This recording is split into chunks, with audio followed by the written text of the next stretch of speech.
গাছের গায়ে কান পাতলেই শোনা যাচ্ছে অল্প বয়সী মেয়ের কণ্ঠ। প্রশ্ন করলে মৃদু উত্তর আসছে গাছের ভেতর থেকে। সালাম দিলে দিচ্ছে জবাব। গাছ নাকি কথা বলছে, এই কথা ছড়িয়ে পড়েছে সর্বত্র। আর এই ঘটনা ঘটেছে গোপালগঞ্জের মুকসুদপুর উপজেলার গর্জিনা গ্রামে। এমন অলৌকিক ঘটনা দেখতে ও গাছের সাথে কথা বলতে প্রতিদিন ভিড় করছেন অসংখ্য মানুষ। বাচ্চাটা করতেছে না, আমি এবার মাটিতে কাজ করতেছি। আপনার বাচ্চা? না, আমার ভাই বেটা। ভাই বেটা কি নাম তার? তার নাম নীরব। নীরব, হ্যাঁ, তারপর এখানে কয় কি এ গাছে কথা বলে, আমি আসি ওই বাড়ির ফুলাফান সব বলাই আছে, সবাই কান পাতি, আমরা কান পাতি আসলো কথা কয় না, আমরা সবাই বলানি দিন বই মাস আইতেছে যাইতেছে আর ওই দেখতেছে, তো বেশি এটা গুরুত্ব দেনি আমরা।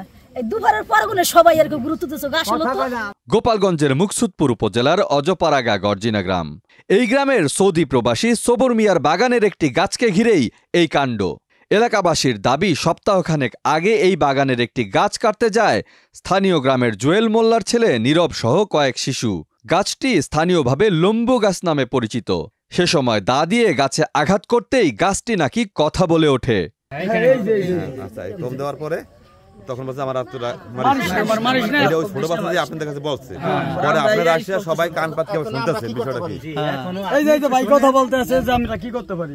এ সময় ওই শিশুরা ভয় পেয়ে বাড়ি গিয়ে পরিবারের লোকজনের কাছে জানালে তারা গাছটি দেখতে আসেন। এ সময় তারা গাছের গায়ে কান পাতলে গাছের ভেতর থেকে আওয়াজ শুনতে পান বলে দাবি করেন। এরপর থেকে অলৌকিকভাবে গাছ নাকি কথা বলে এমন গল্প ছড়াতে থাকে এলাকায়। এই গল্প ছড়ায় এলাকার বাইরেও।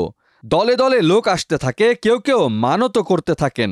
আর কিছু ইউটিউবার এটিকে সত্য প্রমাণ করার চেষ্টা চালায় ভিউ পাবার আশায়।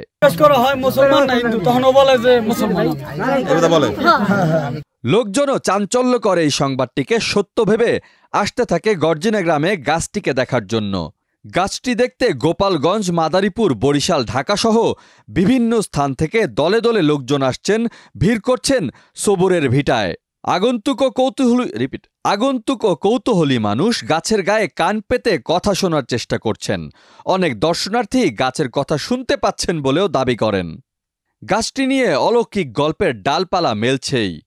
গাছের গায়ে গোবর লেপার কারণে এক নারী নাকি অসুস্থ হয়ে পড়েছেন বলেও দাবি করেছেন স্থানীয়রা।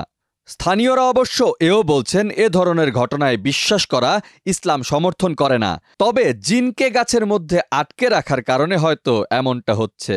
গাছটি দেখতে প্রতিদিনই শত শত মানুষ ছুটে আসায় স্বার্থান্বেষী একটি মহল যাতে ব্যবসা করতে না পারে এবং সাধারণ মানুষ যাতে প্রতারণার শিকার না হন সে বিষয়ে প্রশাসন আগেভাগেই ব্যবস্থা নেবে, এমনটাই প্রত্যাশা করেন গর্জিনা গ্রামের সচেতন বাসিন্দারা।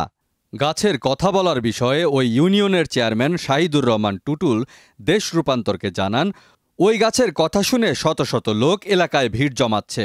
তারা কেউ শুনেছে, কেউ শুনে নাই। যারা শুনেছে তাদের কথা বিশ্বাস করা যায় না। কিছু লোক অতি উৎসাহী হয়ে জনগণকে বিশ্বাস করানোর চেষ্টা করছে। সব মিলে বিষয়টি রহস্যজনক মনে হয়েছে। ডেস্ক রিপোর্ট, দেশ রূপান্তর।